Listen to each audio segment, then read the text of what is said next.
प्रभु रामचंद्र भगवान की जय।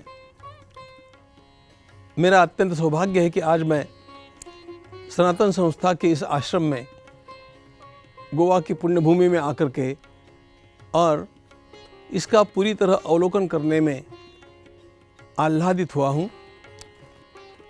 हम लोग भारत को जिस प्रकार का राष्ट्र बनाना चाहते हैं, वह सब बात स्वामी विवेकानंद के एक वाक्य में आ जाती है।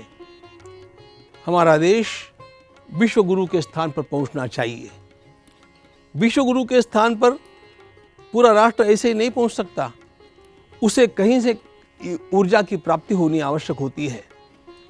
जैसे मुंबई के भाभा अणु केंद्र से ऊर्जा निर्माण होती है और उसका उपयोग हम सर्वत्र करते हैं, उसी प्रकार यह सनातन आश्रम उस आध्यात्मिक ऊर्जा का निर्माण कर रहा है, जो ऊर्जा आसमंत में फैल करके लोगों की मनोभूमिका को प्रभावित करके उसे हिंदू राष्ट्र के निर्माण के लिए अपने आप सिद्ध कर रही है, तैयार कर रही है।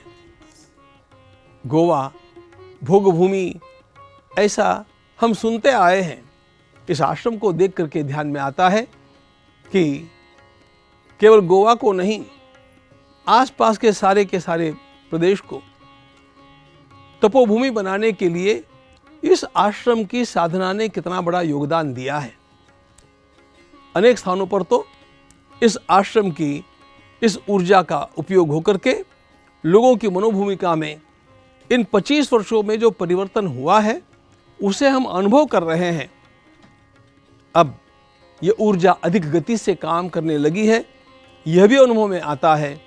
और इसलिए मुझे ऐसा विश्वास है कि आने वाले कुछ ही दिनों में हम हमारे सामने हमारे देश को संपूर्ण विश्व में सर्वोच्च स्थिति में विराजमान देखेंगे और वह जो कार्य होगा उसमें बहुत बड़ा योगदान इस सनातन आश्रम का होगा, यह मेरा परम विश्वास है। ये ऊर्जा सभी को प्रभावित करके अपने आप सात्विकता की दिशा में ढालेगी और भगवान को अत्यंत प्रिय यह भारतवर्ष उस ऊंचाई तक जाकर के पहुंचेगा जिस ऊंचाई पर वह पहले बहुत पूर्व काल में रहा था। उस संपूर्ण कार्य का मूल नींव का तप का अधिष्ठान यह आश्रम है, यह कहने में मुझे किसी प्रकार की हिचक नहीं होती है। ऐसे ही श्रेष्ठ महात्माओं के स्थान स्थान पर किए हुए तप का प्रभाव है, जो यह धर्म पुनः पुनः अनेक प्रकार के आघातों को झेल करके भी जागृत होता है और विश्व का कल्याण करने के लिए अपने को समर्थ बनाते रहता है। हमारे राष्ट्र का यह सामर्थ्य निर्माण करने वाली ऊर्जा के इस केंद्र को मैं अत्यंत आदर के साथ अभिवादन करता हूँ और उस ऊर्जा के मूल प्रवाहक पूज्य डॉक्टर आठवले जी महाराज का दर्शन करके भी मैं अत्यंत आह्लादित और प्रभावित हुआ हूँ। इसलिए उनको भी मैं अत्यंत श्रद्धा के साथ अभिवादन करता हूँ।